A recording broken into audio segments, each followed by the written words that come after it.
Hello ma'am, मेरी शादी को 4 साल हो गए हैं और इन 4 सालों में मेरे पति मुश्किल से 4 बार मेरे घर गए हैं। मेरे घर वाले उन्हें बुलाते हैं बट वो बहाना बना देते हैं और जाते नहीं। मना करने पे उनसे कई बार बोला है बट वो नहीं सुनते और ड्रामा कर देते हैं। ना तो वो मेरे घर जाते हैं, ना कभी मेरे घर वालों से बात करके हाल-चाल पूछते हैं। सास-ससुर से बोलो तो वो बोलते हैं इसकी आदत नहीं है कहीं जाने की। मैं जब भी घर जाती हूँ मेरे देवर या ससुर ही मुझे लाते हैं, जबकि वो घर पर ही होते हैं। कोई उनसे कुछ नहीं बोलता। मुझे मेरे पेरेंट्स के लिए बहुत इंसल्टेड फील होता है। मैम, मैं क्या करूँ? ऐसे प्रश्न आए हैं एपिसोड 36 और 37 में। इसके अलावा भी बेहद बहुत सारे मुद्दों पर, और 36 और 37 दोनों ही एपिसोड को आज हम कोशिश करेंगे आंसर्स करने की, ताकि जितना हो सके एपिसोड अपडेट हो जाए। तो इसी तरीके के ढेरों प्रश्न भेजे हैं मेरी यूट्यूब फैमिली से जुड़ी हुई बहनों ने, तो इन्हीं सब के जवाब ढूँढने के लिए चलो आओ बहन बातें करें।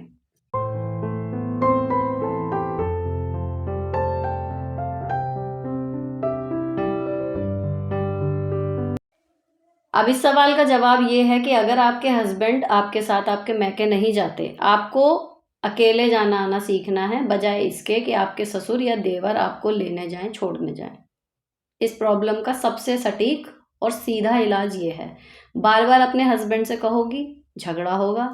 पीहर जाने या नहीं जाने के ऊपर आपके दाम्पत्य जीवन में खटास आ जाएगी, वो ज़्यादा गंदी चीज़ हो जाएगी आपके लिए सिचुएशन। ठीक है ना? उनको टाइम दो, कहते रहो सहसम्मान कि आपको चलना है, लेकिन फोर्स मत करो। साथ में अपनी एक कंडीशन लगा दो, आपको जाना है बहुत बढ़िया है, नहीं जाना है वो भी ठीक है, लेकिन मैं वहाँ से आपके साथ ही आऊँगी, अदरवाइज मैं अकेले आ जाऊँगी। पापा जी को या भैया को मत भेजो। इतनी आप अपनी शर्त रख दो। नहीं जा रहे मत जाने दो, आप अपने मैके जाओ, बात करो, पेरेंट्स के साथ टाइम बिताओ, do whatever you do want to do, है ना? लेकिन इस चक्कर में मैके जाने या नहीं जाने के पीछे मैं आपको यही सलाह दूंगी कि अपने दाम्पत्य जीवन में झगड़ा ना करो। अब ये अभी रिसेंट का आया हुआ है और काफ़ी लंबा है, कोशिश करती हूँ जल्दी पढ़ने की। हेलो दी, आपकी वीडियो 2 साल से देख रही हूँ दी, प्लीज़ पूरा पढ़ना। मेरी सास का एक्सीडेंट में चल बसी, मेरे हस्बैंड उनके क्लोज थे, मेरे ससुर उनसे बात नहीं करते, मेरे हस्बैंड भी बहुत रिस्पेक्ट करते हैं और कम बोलते हैं। मैम, मेरी शादी को 6 साल हो गए। 4 साल पहले मेरे हस्बैंड को नशे की लत लग गई थी। मेरे ससुर ने कोई सपोर्ट नहीं किया था। मैं भाई से हेल्प से डॉक्टर को दिखाई, तब डॉक्टर ने बोला था कि डिप्रेशन, जॉब नहीं शुरू, बाहों में झगड़ों से परेशान हूँ। तब से मेरे ससुर कुछ भी बोलते मैं उनको नहीं बताती थी। मैम, मेरे हस्बैंड घर के काम में भी हेल्प करते हैं, थोड़ा बहुत शेयर मार्केट का काम करते हैं। मैं चाहती हूँ वो परमानेंट ढंग की जॉब करें, और जब भी जॉब की बात आती है वो गुस्सा हो जाते हैं। मेरे ससुर 7,000 रुपये देते हैं, उनमें बेटी है 4 साल की, पढ़ रही है, तो बिल खर्चा मेरे ससुर खाने पे गुस्सा होते हैं, खाना नहीं खाते, जिससे मेरे हस्बैंड को लगता है मेरी गलती है। मेरे चाचा ससुर हैं, वो दूर रहते हैं, थोड़ा ऑफिस उनका हमारे घर के पास है। उनके घर पे बहू है, चाची सास नहीं है, उनके घर से खाना आता है तो खा लेते हैं। मैं क्या करूँ? पहले तो हस्बैंड की टेंशन थी कुछ, अब 4 साल से मेरे हस्बैंड कोई नशा नहीं करते, गलत संगति में ना चले जाएं। ऊपर से इनका बात बात पे सुनाना, बेशरम औत ये वो छोटी बात पे भी मैम मेरे भाई बोलता है एडजस्ट करो, वो बात भी नहीं करता, कि कहता है कि तू ही गलत है। मैम, जब पति ढंग से नहीं कमा रहे, ऊपर से ससुर भी ऐसा करें, तो मैं क्या करूं? 3 नंदे हैं, बोलती हैं पापा नहीं सुधरेंगे, तू गवर्नमेंट लग जा पढ़ के। कैसे समझाऊं? ऐसे माहौल में कैसे पढ़ूं? क्या करूं? मेरे हस्बैंड भी वैसे बहुत अच्छे हैं, बस सिक्योर जॉब नहीं करते। मैं ऐसा क्या करूं कि वो फ्यूचर अच्छा हो, इसलिए अच्छी जॉब करें और घर में शांति रहे। नंदे मेरा सपोर्ट करती हैं बट ससुर उनको भी सुना देते हैं। प्लीज़ मैं क्या करूं? रोज़ किसी ना किसी बात पे नाराज़ हो जाते हैं ससुर। ठीक है? अब इन्होंने इतना लंबा लिखा है। जो प्रॉब्लम समझ में आई वो दो हैं, एक फाइनेंशियल और दूसरी ससुर की। फाइनेंशियल, हस्बैंड सिक्योर जॉब नहीं कर रहे इसलिए। आपकी नंदे आपको बिल्कुल सलाह दे रही हैं कि आप गवर्नमेंट जॉब पे लग जाओ पढ़ लिख के, तो उनको पता होगा कि आपके अंदर कैपेबिलिटी है। ठीक है? अब आपकी कंडीशन में आप जो ध्यान दे रहे हो ना, वो प्रॉब्लम्स पे दे रहे हो। इसको निकलना कैसे है, आप उस पे अगर सोचोगे तो एग्जैक्टली वही रास्ता है जो आपकी नंदे आपको सुझा रही हैं कि जॉब पकड़ो।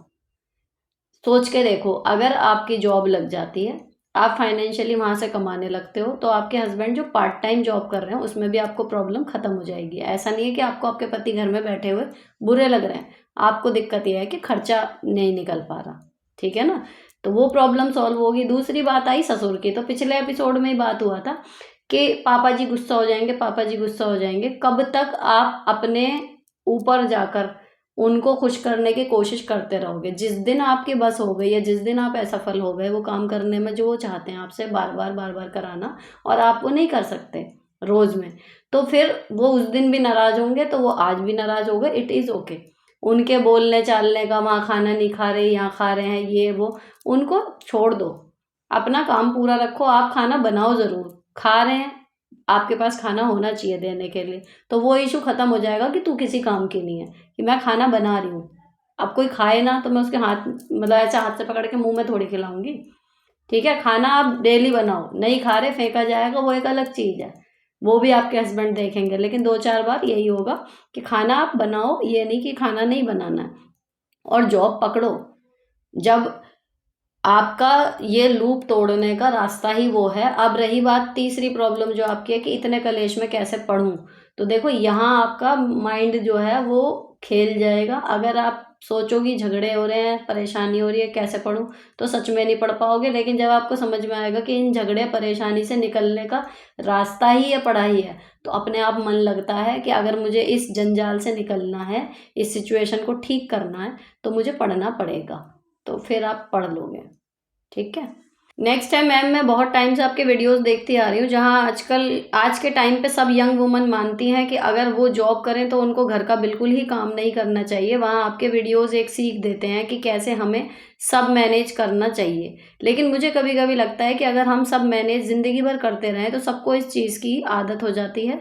अगर फ्यूचर में मुझसे किसी काम से ये मैनेज नहीं हो पाया किसी कारण से, तो फिर क्या होगा, ये सोच कर डर लगता है। But you really inspire me, big sister energy. तो देखो, इसकी एक सीधा जवाब है, जब तक आप हैं, जितनी आपकी सामर्थ्य है, आप अपना बेस्ट देते जा रहे हो। बाकी सामर्थ्य कम होना, मैनेज कल को हम नहीं कर पाने की कंडीशन में होंगे, तो वो तो एक छोटी सी बात है। दुनिया तो किसी के मरने पे भी नहीं रुकती। तो जिस दिन हम मैनेज नहीं कर पाएंगे उस दिन हम नहीं करेंगे, ऑटोमेटिकली काम खत्म हो जाएंगे, प्रायोरिटी वाले रह जाएंगे। जिन कामों को आज हम अपने हाथ से कर रहे हैं उनके लिए हम हेल्प लगाएंगे। ठीक है ना। रही बात फैमिली की, कि फैमिली आधी हो जाएगी, तो वो फैमिली भी आधी होती रहेगी, लेकिन जब उसे दिखेगा कि आज तो ये उठ ही नहीं, काम हो नहीं रहा, या फिर अगर मेरे से नहीं हो रहे, मेरे से कपड़े नहीं धुल रहे, या मेरे से सफाई नहीं हो रही, तो नहीं हो रही। 2 दिन 4 दिन 10 दिन देखेगी फैमिली, अपने आप देखेंगे कि भैया इससे तो हो ही नहीं रहा, कैसे करना है। तो ये एक बेफालतू का प्रेशर हम लोग दिमाग में लेते हैं। और मैं आपको बताऊं, इस वजह से जितना हम कर सकते हैं ना, उतने टाइम भी हम कंटिन्यू नहीं कर पाते इस चीज़ को, ये सोच के कि हाय कल को मैं ना कर पाई तो। अरे आज जितना है उतना तो करते रहो। जब शरीर टिकेगा तो टिकेगा, सभी का टिकता है, सबको बुढ़ापा आता है। मशीन भी सारे ज़िंदगी एक सी नहीं चलती, जैसे जैसे पुरानी होती है तो कमी आती है, तो ह्यूमन बॉडी भी ऐसी है। तो मेरा मानना यह है कि जब तक शरीर चल रहा है, जब तक आपको अंदर से युवा महसूस हो रहा है, आप फील कर रहे हो कि हाँ आप में इतनी है सामर्थ्य कि आप कर सकते हो, उतने काम करते रहो। कल आज मान लो मैं 10 काम कर रही हूँ, कल को हो सकता है मुझे लगे कि मैं 8 काम कर पाऊंगी, मैं 2 छोड़ दूंगी। फिर उससे आगे जाके लगेगा मुझे 6 काम कर पा रही हूँ, 5 कर पा रही हूँ, या मुझसे तो 2 ही काम हो रहे हैं, तो वो 2 तो मैं करूंगी ना। तो अपना बेस्ट देते रहो। सिर्फ ये दिमाग में रखो, ये मत रखो कि सब कुछ मुझे करना है। अपना बेस्ट देना है बस। और जिस दिन नहीं होगा, नहीं होगा। दुनिया किसी के बिना रुकती नहीं, सब हो जाएगा मैनेज, जो रहेगा वो कर लेगा। बात ये होती है।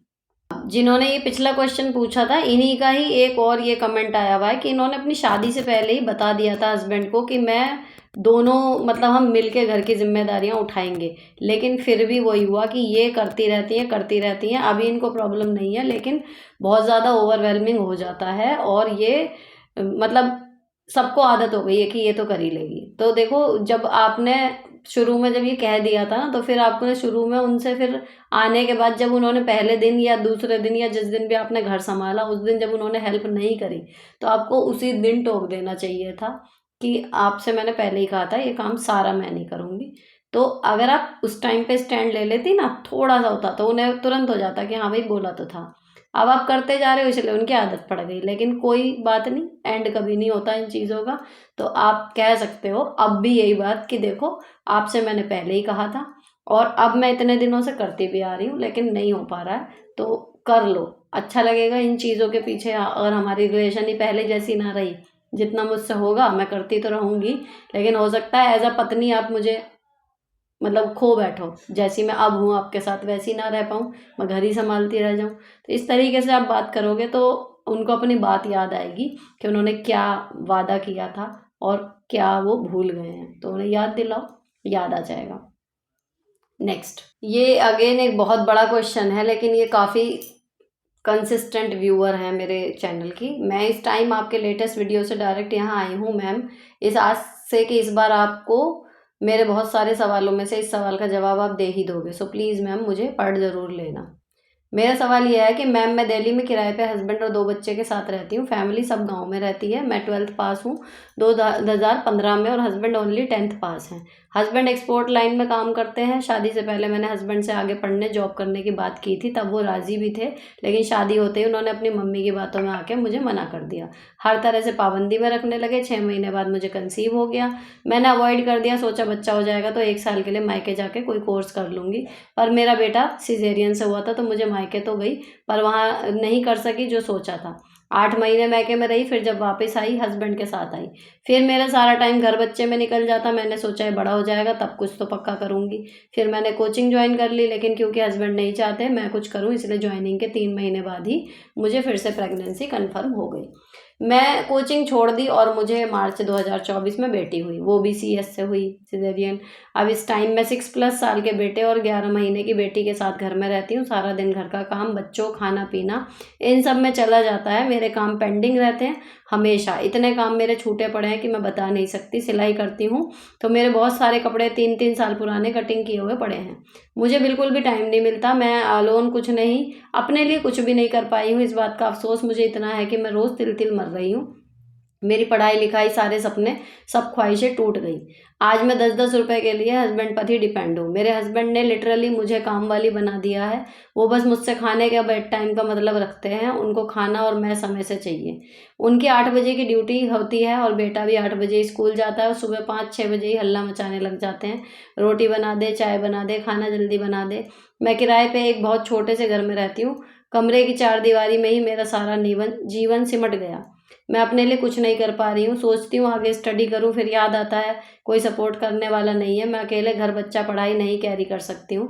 हस्बैंड मुझे आगे पढ़ने के लिए पैसे भी नहीं देंगे। अब मैं कब तक किराए पे रहूँगी, इस बात को सोचकर मेरा दिमाग फटता है। बच्चे बड़े होंगे तब तक अपना घर होगा या नहीं होगा। मैं हस्बैंड को फाइनेंशियली सपोर्ट करना चाहती थी, पर हस्बैंड ने ये चीज़ कभी नहीं सोची कि यह मुझे और मेरे परिवार में सबसे ज़्यादा पढ़ी लिखी है। तो क्योंकि ना इसे आगे पढ़ाई लिखाई ताकि हम अच्छा जीवन जी सकें। मुझे सब लोग कहते हैं यार तुम पढ़ी लिखी हो, कुछ करो ना। प्लीज़ मैम रिप्लाई करिए, कुछ राय दीजिए, कुछ भी जो आपको समझ में आए प्लीज़। मुझे आपके जवाब का इंतज़ार रहेगा। कमेंट बहुत बड़ा कर दिया, इसलिए आपका समय मुझे देने के लिए थैंक्स।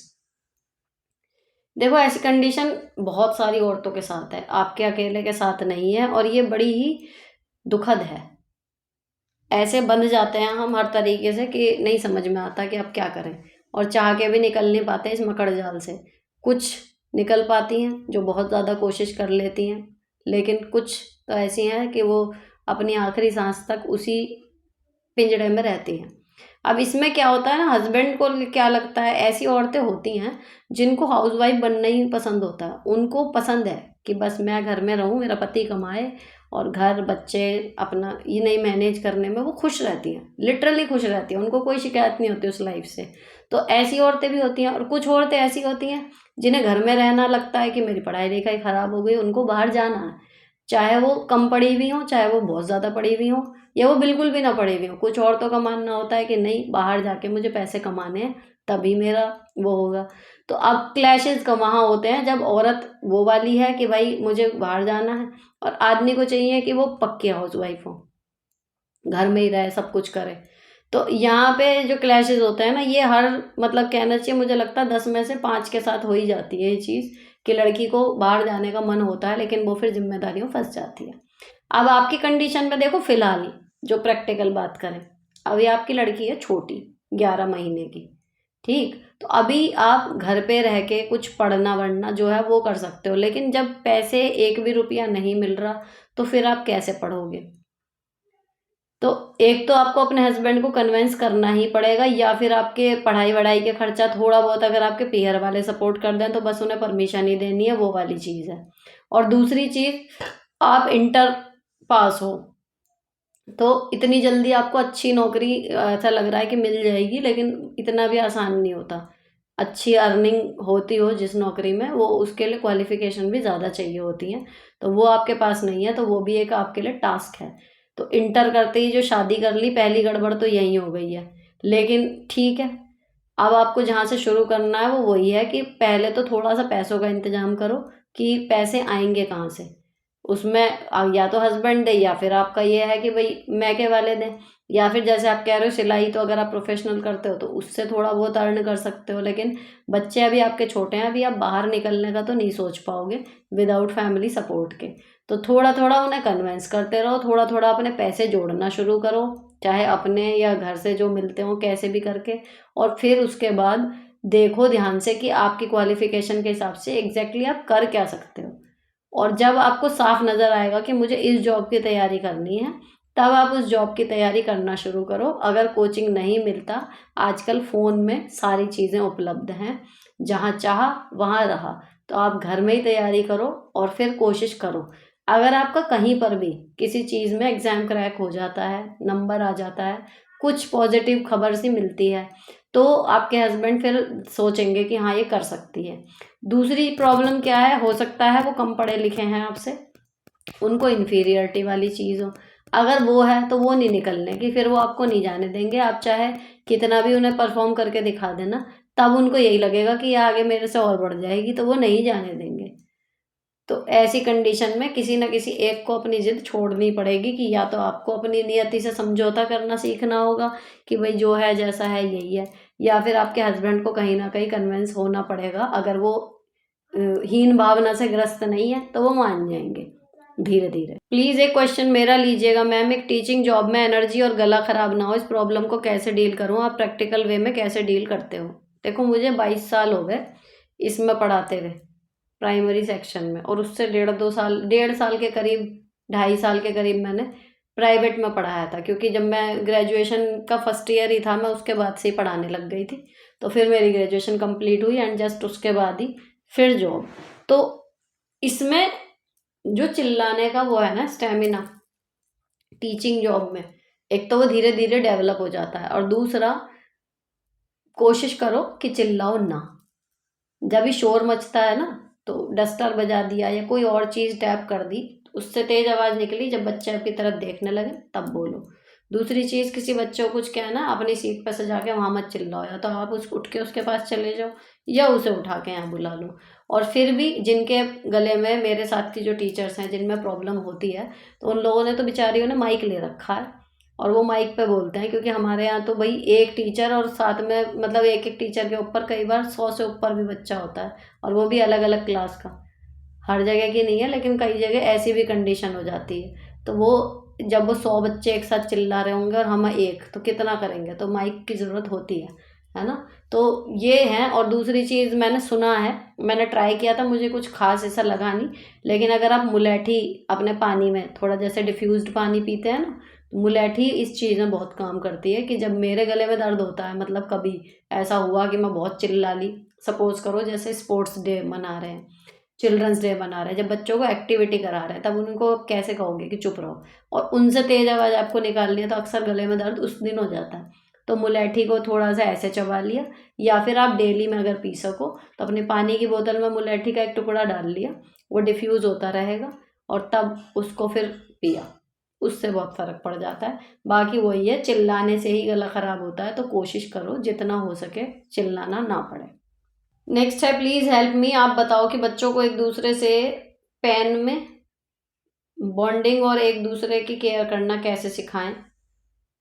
अब देखो, सहोदर जो होते हैं ना, सिबलिंग्स जिन्हें कहते हैं, वो कितना भी उनमें आपस में प्यार हो, लेकिन वो लड़ते ही हैं। उनमें लड़ाई ख़त्म नहीं होती। हालांकि वो लड़ाई होती नहीं है किसी मतलब उनकी लाइफ नहीं होती लड़ाई की। अगर मेरी बेटियों को मैं अब इनके एग्जाम्पल से देख के बताऊं आपको अनुभव अपना, तो ये चाहे कितना भी आपस में लड़ लें, कुछ कर लें, जब मैं जॉब पे वापस जाने लगी थी, और ये लगभग 3 साल की ये हो गई थी। तो ऐसा था कि मेरी सासू माँ और मैं, इनके लिए दोनों वो मदर फिगर थी। तो ये मेरे बिना भी रह सकती थी कि मैं मेरी सासू माँ दोनों को रख लेंगी तो भी वो रह जाएंगी, और अगर मम्मी नहीं है और मैं रख रही हूँ तो भी रह जाएंगी। लेकिन क्या था, अगर इन दोनों में से एक को कोई कहीं ले गया और दूसरी रह गई तो ये परेशान हो जाती थी, फिर इनका मन नहीं लगता था। जब से 3 साल की हुई थी, तो वो है साथ में रह रही है, लड़ रही है, मतलब तो वो ही कंडीशन होती है कि साथ में भी रहना, लड़ना भी है और रहना भी नहीं है अलग अलग। तो वो एक नॉर्मल सी चीज़ है। रही बात इसकी कि जब उनमें उन्हें मेल से रहना कैसे सिखाएं, तो देखो आप ये सिखाओगे नहीं, लेकिन जब भी कोई क्रूशल टाइम आता है ना, तब अपने आप कहते हैं ना खून जोर मारता है, तो वो मारेगा। लेकिन अगर आपको लग रहा है कि एक्सट्रीम हो रहा है, वो कभी भी सही से नहीं, इनमें किसी भी बात को लेके सहमति नहीं बन रही, बॉन्डिंग बनी नहीं रही, तब आप ये कर सकते हो कि उनको थोड़ी कहानियाँ सुना के या थोड़े से कहना चाहिए ताने दे के कि भाई तुम्हारे तो साथ में ये है, तुम अपने भाई के लिए इतना कर रहे हो तो बाहर वालों के लिए कैसे करोगे, बुरा बिहेव ये वो। थोड़ा सा इस तरीके से आप कर सकते हो कि भाई ये आपका सिबलिंग है और ये और रिश्तों से अलग होता है, बीच बीच में उसको समझा सकते हो। लेकिन उनकी बॉन्डिंग की चिंता आप करो मत, इनबिल्ट होती है उनमें बॉन्डिंग, वो रहेगी, कहीं नहीं जाती वो बॉन्डिंग।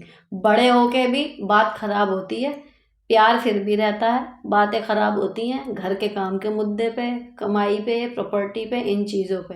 तो इसमें भी वो होता है, लेकिन प्यार कहना चाहिए वो कहीं नहीं जाता, वो रहता है।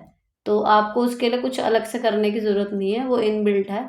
बस कोशिश यही करो कि उन्हें थोड़ा सा अल्टीमेटम दे के रखो कि लड़ोगे नहीं, मेरे सामने नहीं लड़ोगे या कुछ और है, थोड़ा सा लिमिट में रहेंगे। जब आप उनको सिर पे चढ़ा लेते हो ना कि वो कुछ भी कर रहे हैं और आप देख रहे हो, तो फिर वो ओवर होती चली जाती है चीज़ें। तो थोड़ी बहुत चल रही है चल रही है, बाकी वो प्यार की चिंता मत करो, भाई बहनों में रहता है ऑटोमेटिक।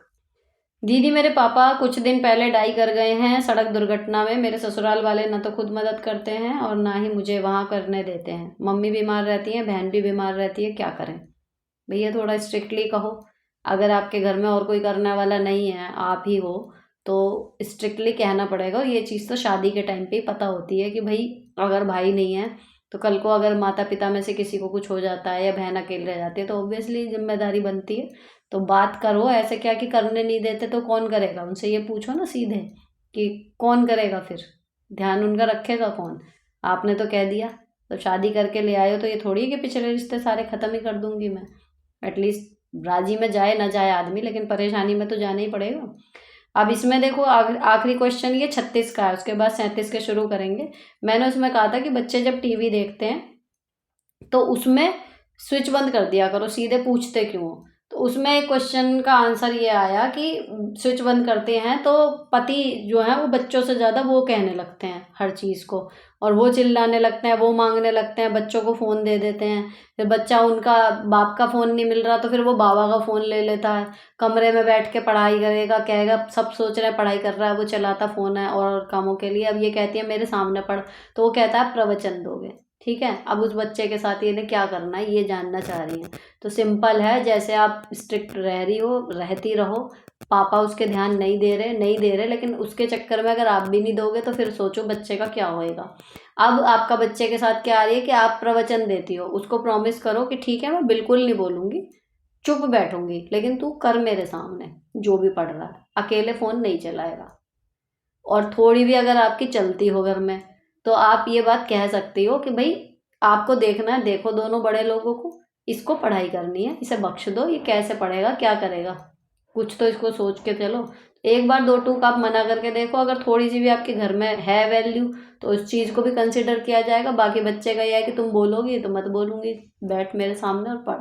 अब एपिसोड 37 के क्वेश्चन शुरू करते हैं। मैम हस्बैंड ड्रिंक करते हैं घर में, मेरा बेटा 3 इयर्स का है, मैं नहीं चाहती वो भी आगे जाकर अपने पिता की तरह ड्रिंक करे। ससुराल में सास ससुर जेठ जेठानी है, कोई मेरी बात नहीं सुनता, सब बोलते हैं कि टेंशन में पीता है। सास बोलती है सबके सामने टेंशन में तो बंदा पिएगा ही, मैं क्या करूं दी? फ्लोर पे एक ही रूम है, कब तक मैं बच्चे को उसमें बंद करके रखूं? ड्राइंग रूम में पति ड्रिंक करता है, बच्चा सब देखता है, उस पर इस चीज़ का क्या असर होगा? मेरी हेल्प कीजिए दी, मेरा एक ही लड़का है, उसको मैं एक अच्छा इंसान बनाना चाहती हूँ। देखो अपने पति को तो आप टोकती ही रहोगी, सास जब ये कह रही है ना टेंशन में बंदा पिएगा ही, उसको तो आप सुनाई दो ये चीज़ कि टेंशन में बंदे ने पी ली, पीने के बाद सुबह टेंशन खत्म हो जाती है क्या? कि एटलीस्ट आप रोक नहीं सकती तो सपोर्ट तो मत करो। पहली चीज़ तो आपको उन्हें चुप कराना है कि उनका सपोर्ट मत करो।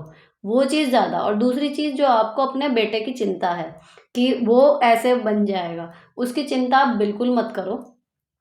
बेटा देख रहा है कि बाप गलत करता है, सब बच्चे देखते हैं। और ऐसे मेरे सामने कई किस्से हैं जिनके पिता बिल्कुल नाकारा थे, शराब पीते थे, पत्नियों को मार रहे हैं, कमा नहीं रहे बहुत सारे, लेकिन उनके बच्चे हीरा निकले, क्योंकि उनको अपने बाप से एग्जैक्ट ये मिल गया कि मुझे क्या नहीं करना है लाइफ में।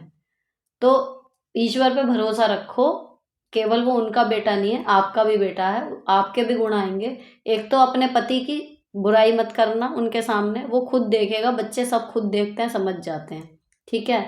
आप अपना फर्ज निभाती रहो, बच्चे को अच्छे संस्कार देती रहो, और साथ में उसे ये बता दो कि जो पापा कर रहे हैं ना बेटा, वो ठीक है नहीं, कर भले रहे हैं, मैं मना कर रही हूँ, उनको भी पता है कहीं ना कहीं गलत है, लेकिन वो रुक नहीं पा रहे, उनकी इच्छा शक्ति इतनी मजबूत नहीं है। लेकिन आपको इतना मजबूत बनना है, आपको पता है जो चीज़ गलत है वो हमें नहीं करनी चाहिए। जब आप उसे बचपन से ये चीज़ सिखाओगे, ऐसा नहीं है कि जिनके बाप शराबी हैं उनके बच्चे भी ऐसे ही निकलेंगे, तो बिल्कुल टेंशन मत लो। बाकी उनसे कहते रहो कि अगर आप टेंशन में पी रहे हो तो ये पीने से अगर टेंशन खत्म हो जाती हो तो लाओ मैं भी पीना शुरू कर दूँ, है ना। लेकिन एक हिसाब से पी लो, और जो समस्या है तो सुलझाने की तरफ काम करो। अगर बिजनेस की टेंशन है तो ऑब्वियसली पैसे कम पड़ रहे हैं, उसी पैसे को तुम यहाँ और पीने में फूक रहे हो, तो आराम से बोलो। लेकिन ये है कि शराबी छोड़ते तो देखो है नहीं, लेकिन आप पिन पॉइंटेड दो एक बात कहोगे तो शायद कम कर दे, ये वाली बात है।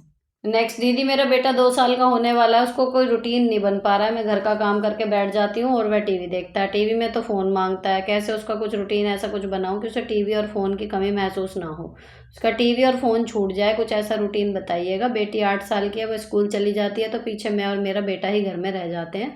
उसके पापा भी काम पर जाते हैं, पापा काम से शाम को आते हैं, बेटी 3 बजे आती है। तो कैसे मैं उसके साथ कुछ ऐसा करूँ कि ये फ़ोन और टीवी कम देखें। अपने पहले भी सवालों का जवाब बहुत अच्छे से दिया है, उसके लिए भी बहुत बहुत थैंक यू। तो देखो, उनके लिए कोई बड़ी बात नहीं है। आपका बेटा कितने का, 2 साल का है, उसे कुछ नहीं पता। बिल्कुल भी स्ट्रेस मत लो, उसे क्ले दिलवाओ, उसे कलर दिलवाओ, उसको बहुत सारी चीज़ें, आप 2 इयर्स वाले बच्चों के गेम्स ढूंढो जाके, वहाँ आपको मिल जाएंगे शॉप पे, जिसमें बच्चे की मोटर स्किल्स जो हैं उन पे काम करने का होता है। कलर ब्लॉक है, मैचिंग है, इस तरीके के टॉयज उसको ला के दो। घर फैल रहा है, फैलने दो, जितना हो सके उसके सामने, अपने सामने बैठा के, आप किचन में काम कर रहे हो उसको सामने बैठा लो, इस तरीके से घर फैलेगा, फैलने दो। कलरिंग करवाओ, कुछ करवाओ, ये सब चीज़ें दो। फ़ोन उसके सामने आप भी मत देखो। टीवी थोड़ी बहुत देर, जब बेटी आ जाएगी तब चल रहा है, थोड़ी बहुत देख रहा है, देखने दो। लेकिन अभी 2 साल का बच्चा इतना नहीं होता कि आप उसे कंट्रोल करोगी, और वो होगा नहीं। अगर वो रोए, टेंट्रम दिखाए, तब अपना मन पक्का रखना। अगर एक बार उसके रोने से आपने फ़ोन दे दिया ना, फिर उसको समझ में आ जाएगा कि रोऊंगा तो फ़ोन मिलेगा।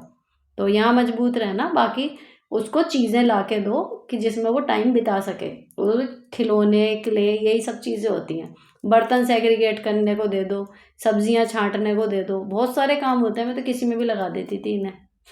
अब ये एक इन्वेस्टमेंट से रिलेटेड आया कि मैम अगर 1 लाख रुपए इन्वेस्ट करेंगे तो 5 या 10 साल के बाद कितना इंटरेस्ट मिल जाएगा। हमने सहारा में 2-3 फिक्स किया था, सब डूब गया, तो अब हम सोच रहे हैं फिक्स करने के लिए, तो कैसे फिक्स करें प्लीज़ बताएं, कौन से बैंक में। देखो, मैं फिक्स डिपॉजिट वाले में तो अब कुछ ब्याज ज़्यादा मिलता नहीं, लेकिन एक तो आपको कोई सरकारी बैंक समझ लो ढूंढना चाहिए अगर फिक्स डिपॉजिट वगैरह करना है, ताकि वो थोड़ा सिक्योरिटी ज़्यादा रहेगी।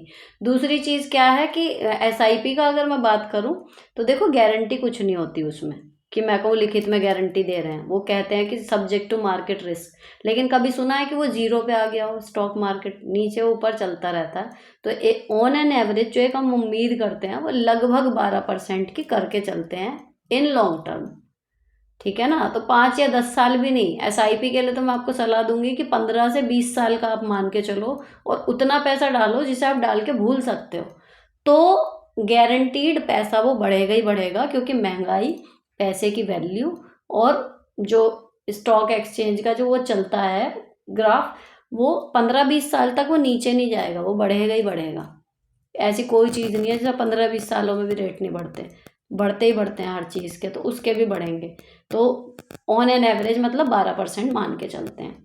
अब आता है मैम हेल्प मी 20,000 में कैसे मैनेज करें। तो देखो, जो मैंने 50-30-20 रूल बताया था ना, वो हर उस पर मैनेज होता है। बस आपको रुकना पड़ेगा कि 50% में मेरा बेसिक खर्चा जिसके जीने के लिए ज़रूरी है उतने में हो जाए। जितने आपके पास पैसे हैं उस हिसाब से ही चीज़ों का सिलेक्शन करो, और वहाँ पर आपको मेंटली स्ट्रांग रहना पड़ेगा। किसी की देखा देखी आपको कुछ नहीं करना है। आपकी जितनी कमाई है आपको उतने में समेटना ही है। अगर आपने ये सोच लिया तो आप समेट दोगे। अब ये आया बड़ा इंटरेस्टिंग सा क्वेश्चन कि मुझे ना कपड़े खरीदने की बुरी आदत है, और फ्लिपकार्ट, मिंत्रा, अजियो, मीशो और महंगे महंगे सूट, क्या करूं? इसी पे ही, इन्हीं का ही है या दोबारा है? एक नहीं, अलग है। मुझे कपड़े खरीदने की बुरी आदत है, मेरे पास तो कपड़े बहुत ज़्यादा हैं, फिर भी मैं पागल हो रही हूँ कपड़ों के पीछे। देखो, अब आप कहोगे कि एक तरफ मेरा शॉपिंग चैनल है और अब मैं आपको बता रही हूँ कि इसको मेंटेन कैसे करें, कि खर्चा कम कैसे करें, कपड़े खरीदने से कैसे बचें। ठीक है, तो देखो मेरे को ना शुरू से, जैसे थोड़ा गरीबी में थे हम शुरू में, तो बड़े नपे तुले कपड़े मिलते थे, और कुछ इंटरेस्ट की भी बात होती है कि शुरू से कपड़े ही मतलब सबसे ज़्यादा मुझे अट्रैक्ट करते थे, कि कपड़े सजना धजना ये सब चीज़ें अच्छी लगती थी, मिलती थी नहीं। शादी के बाद तक भी खर्च करने की जो कैपेबिलिटी थी ना, मैं अपने से थोड़ा ऊंचे घर में शादी करके आ गई, लेकिन फिर भी वो मेरी बढ़ी नहीं। ठीक है, तो मैं उतने में ही अपना घुचुर पुचुर घुचुर पुचुर उसी में लग रहा है कि बस वो उतने 6 सूट। आप यकीन नहीं करोगे कि 6 सूट थे मेरे पास गिनती के, और मंडे को ये, ट्यूसडे को ये, वेंसडे को ये फिक्स था। लोग मुझे ट्रोल कर रहे हैं, कह रहे हैं कि तो मतलब ऐसे कपड़ों में आती है ये वो। मुझे फ़र्क ही नहीं पड़ रहा, मैं ले ही नहीं रही हूँ कपड़े। ऐसा लग रहा है कि किसी ने मुझे बांध दिया, मेरे पास पैसे ही नहीं है लेने के लिए। मन कर रहा है औरों के अच्छे सूट देख के, लेकिन मैं नहीं ले रही। फिर कुछ टाइम बाद चीज़ें बदली, मेरे साथ का आसपास के जो लोग थे वो बदले, और फिर शॉपिंग करनी शुरू की। अब आया मज़ा। शॉपिंग करनी शुरू करी, खूब करी शॉपिंग, इतनी कि एक बार के पार्सल आ नहीं पा रहे, दूसरा ऑर्डर लग गया। दूसरी बार के 2 आ नहीं पा रहे, 5 ऑर्डर और लग गए। खूब करी, अपने पैसों से पेमेंट करके, और जो मुझे पसंद आ गया, जो बढ़िया डील आई, मैंने कर ली। फिर मैं रुकी कैसे? देखो, अब जब अब आप अगर कपड़ों का रीयूज़ वगैरह मैं इस चैनल पे इतना ज़्यादा करती थी, अगर कोई कपड़ा अच्छा है, अब भले वो 10 साल पुराना है, मैं उसको फेंक नहीं सकती, ऐसे ही वेस्ट नहीं कर सकती कि अब मेरा मन भर गया इसलिए मैं दे रही हूँ। नहीं, अगर वो अच्छा है तो मैं उसका चाहे कुछ और करूँगी, या फिर उसको फिर मतलब कहीं और ऐसे डोनेट करती हूँ कपड़े जो अब मैं पहन ही नहीं सकती। तो ज़्यादातर मेरे बच्चों के कपड़े डोनेट होते हैं, मेरे 17-17 साल पुराने सूट या साड़ी भी रखे हुए हैं। ठीक, तो अब क्या हुआ कंडीशन कि जितनी भी अलमारी थी, जितनी भी जगह थी, वो सब भर गई। अब वो भरने के बाद अगर अब मैं नया सूट मंगाऊँ, तो उसमें मुझे रखने के लिए पहले देखना होता है कि रखने की जगह पहले बना लूँ, उसके बाद फिर मैं ऑर्डर करूँ। अपने आप हाथ रुक गया। ठीक, तो एक तो जो पुराने कपड़े हैं आप उनको अच्छे से फ्लॉन्ट करो, आपकी शॉपिंग अपने आप कम हो जाएगी। अब जो मैं उस चैनल के लिए कर रही हूँ, वो क्योंकि वीडियोस पे व्यूज़ आ रहे हैं, वो सामान बिक रहा है उस तरीके से, तो मुझे शो करने के लिए ज़्यादा मंगाने होते हैं। उनको फिर मैं सेल वगैरह करूँगी। ये सारे अगर मैं रखने बैठ जाऊँ तो कहाँ तक पहने जाएंगे? तो जब कपड़े आप ले ना अपने हिसाब से, तो एक तो ऐसे लो जो अभी तक आपके पास थे नहीं। थोड़ा-सा आप उसमें देख लो कि पुराने कपड़े जो हैं वो जल्दी-जल्दी रिटायर मत करो, तो जब वो कपड़े हटते जाते हैं तो अपने आप नए की तरफ मन करता है। और अगर कंडीशन ये है कि मेरे पास पहले से बहुत कपड़े हैं फिर भी मेरा हाथ नहीं रुकता, तो जिस दिन अलमारी भर जाएगी ना आपकी पूरी और रखने की जगह नहीं बचेगी, उस दिन ऑटोमेटिक हाथ रुक जाएगा। ऐसा नहीं है कि हाथ आपका कभी नहीं रुकेगा। ठीक है? और दूसरी चीज़ होती है देखो बजट की। जब हमने लोन लिया था, मेरे पास 1 रुपया भी एक्स्ट्रा खर्च करने के लिए नहीं था। अगर कहीं से 1000 रुपये भी बच सकते हैं तो उस टाइम हम बचा रहे थे, ताकि हमारा जहाँ का भी कर्जा है उसको फटाफट से हम चुका सकें। ठीक है? 1000 भी लिटरली 200 रुपये भी अगर कहीं बच सकते हैं, तो मैंने उस टाइम पे सारी ऐप्स जितनी भी शॉपिंग की थी, आप यकीन नहीं करोगे, लेकिन अनइंस्टॉल कर दी थी, क्योंकि एक चीज़ दिमाग में थी कि नहीं लेने हैं कपड़े। तो सिर्फ हम बच्चों की फ़ीस, LIC, राशन, ये सब चीज़ें आ रही थी, और कपड़े पहनने का शौक़ था, तो मैं पुराने कपड़ों को रीडिज़ाइन करती थी, उनको बनाती थी, ताकि, और वो उसी चक्कर में उस चैनल पे इतने सारे कपड़े आए हैं। ठीक है ना? तो ये जो शॉपिंग की आदत होती है ना, ये एक्चुअली ऐसी है जिसे हम जब चाहे कंट्रोल कर लेंगे, लेकिन एक स्ट्रॉन्ग रीज़न होना चाहिए। समझ रहे हो? तो जब वो स्ट्रॉन्ग रीज़न आपको मिलेगा तो आप रुक जाओगे। ये ऐसा ही है जैसे एक शराबी होता है ना, शराब कोई किसी के कहने से वो नहीं छोड़ेगा, लेकिन जब वो अपने पे आ जाएगा वो छोड़ देगा। तो सेम शॉपोहॉलिक का भी होता है कि अगर मुझे कोई कहेगा या आपको कोई कहेगा कि भाई मत खरीदो ये वो, हमें बुरा लग जाएगा। लेकिन जिस दिन हमें खुद लगेगा ना कि नहीं यार बहुत हो गया, या पैसे नहीं है या जगह नहीं है, उस दिन आपका हाथ अपने आप रुक जाता है। मैम प्लीज़ हेल्प कीजिए, मेरे पापा शादी नहीं करते और भाई भाभी से मैं परेशान हूँ। माहौल भी ख़राब है, मैं पढ़ भी नहीं पा रही हूँ, पीजी में हूँ, 29 साल की हूँ। पापा बहुत पीते हैं और माँ की बात नहीं मानते। समाज भी सपोर्ट नहीं करता। पापा लड़का नहीं देखते हैं, भाई लोग पैसे के पीछे मुँह देखते हैं। 2 भाई हैं, शादी हो गई है, एक मुझसे छोटा, राशन का खर्च निकालता है और पापा ज़मीन बेचकर शादी करेंगे कभी ना कभी, फिर कोई नहीं करते। मैम जी मैं डिप्रेशन में चली गई हूँ और मेरे मरने के मन करता है, पूरी आलसी हो गई हूँ। सब मुझ पर बोलते हैं और मैं क्या करूं? कोई उपाय बताएं, हेल्प करें प्लीज़, रिप्लाई करें। देखो आपसे छोटे भाई की शादी क्यों करी? सबसे बड़ी गलती तो यहाँ पे मुझे दिख रही है। जब एक बहन घर में बैठी है और उससे छोटे भाई की शादी हो जाती है ना, एक तो वो टैग सा लग जाता है कि इसमें क्या दिक्कत है जो इसकी नहीं हुई। अभी आपको जो प्रैक्टिकली करना चाहिए वो अपनी पर्सनैलिटी पर काम करो। भाई लड़का नहीं देख रहे या पापा लड़का नहीं देख रहे, इस तरफ मत ध्यान दो।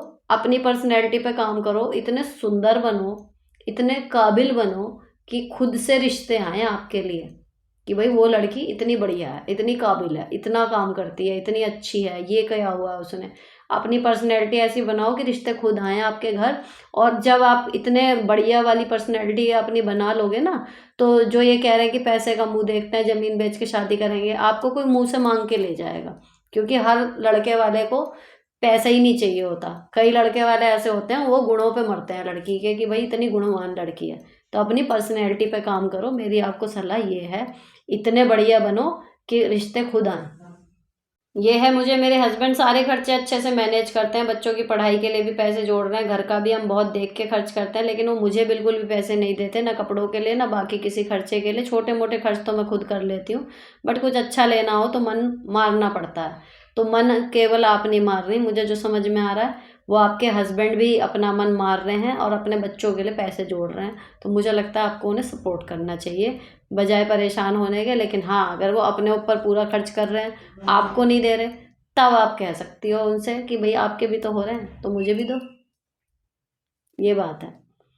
अगला, मैं मेंटली डिस्टर्ब हो रही हूँ, अब इसलिए क्वेश्चन कर रही हूँ। मेरी मम्मी 2019 में नहीं रही, मेरे घर में मेरे पापा और मेरी सिस्टर है, मेरी एज 32 साल की है, मेरी शादी नहीं हुई और मैं घर मैनेज नहीं कर पा रही हूँ। मतलब मुझे ऐसा लगता है मैं बहुत थक सी गई हूँ हर तरीके से। तो मैं क्या करूँ? बल्कि अब आगे कुछ बोल भी नहीं पा रही हूँ, कैसे मैनेज करूँ घर, जॉब और फैमिली। तो इनके जो हैं, मम्मी रही नहीं, पापा हैं और इनकी सिस्टर है और ये है।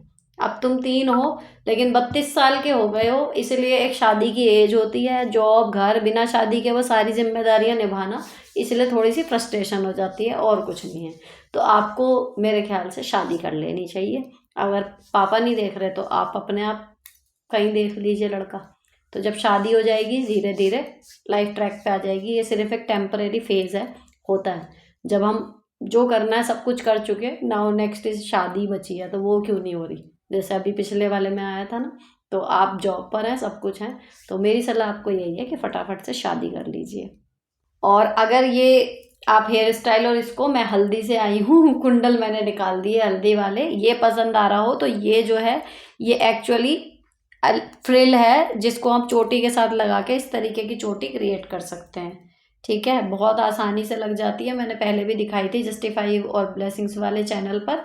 और इसमें ये जो फ्लावर लगे हैं ये भी क्लिप्स हैं एक्चुअली। तो ये इस तरीके से लगा के मैंने, आप साइड में देखना, ये लुक क्रिएट किया था। तो ये चूड़ियाँ भी मीशो से हैं, ये सब मैंने उस पर शॉपिंग वाले चैनल पे शेयर किया हुआ है, लेकिन ये मैंने लगा के पहली बार देखे हैं, तो मैं इसलिए यहाँ बता दूँ क्योंकि ऑब्वियसली क्वेश्चन आएंगे कि ये क्या है और कैसे बनाया है। तो सिंपल ही गुथ बनाई हुई है, लेकिन ये एक्सटेंशन लगाया हुआ है, तो इसका आपको लिंक मिल जाएगा, चाहो तो ले लेना। तो ये थे एपिसोड 36 और 37 के सारे प्रश्नों के जवाब। कुछ के मैंने कमेंट में ही दे दिए हैं, इसलिए ये दोनों एपिसोड सम अप हो गए। और कोशिश करूँगी आगे भी इसी तरीके से जल्दी जल्दी 2-2 के एक में निपटाऊँ जितने भी सवाल हैं, ताकि अपडेट हो जाए, है ना। तो यहाँ पर ये एपिसोड ख़त्म होता है। अच्छा लगा हो तो इस चैनल को सब्सक्राइब कर देना। लिव लाइफ ईजी वाले चैनल पर, ब्लॉग चैनल पर अभी तक नहीं आए हो, यहाँ से मुझे देखना शुरू किया है, तो वहाँ पर आ जाओ, वहाँ इससे भी ज़्यादा इंटरेस्टिंग रूटीन वीडियोज़ होती हैं, लेकिन मज़ा बहुत आता है देखने वालों को, जो मुझे कमेंट से पता चलता है। और अगर शॉपिंग के शौकीन हो, अफोर्डेबल और अच्छी क्वालिटी की शॉपिंग आपको अच्छी लगती है, तो जस्टिफाई और ब्लेसिंग विद सुनीता नाम का शॉपिंग चैनल है, वहाँ पर जुड़ जाओ। इसके साथ ही ज़रूर से आ जाओ इंस्टाग्राम पर, जहाँ पर मैं इन तीनों चैनल से रिलेटेड कुछ भी इंटरेस्टिंग करती हूँ तो सबसे पहले वहाँ पर पोस्ट होता है। मेरी लाइफ की सारी अपडेट सबसे पहले इंस्टाग्राम पे जाती हैं, तो वहाँ आप अभी तक नहीं आए हो तो वहाँ आ जाना। तो मिलते हैं एपिसोड 38 के जवाबों में, और अगर कर पाई तो 39 वाले में, इन दोनों के जवाबों के साथ। अब के लिए इतना ही, मिलती हूँ आपसे नेक्स्ट वीडियो में। Till then bye bye, stay beautiful always.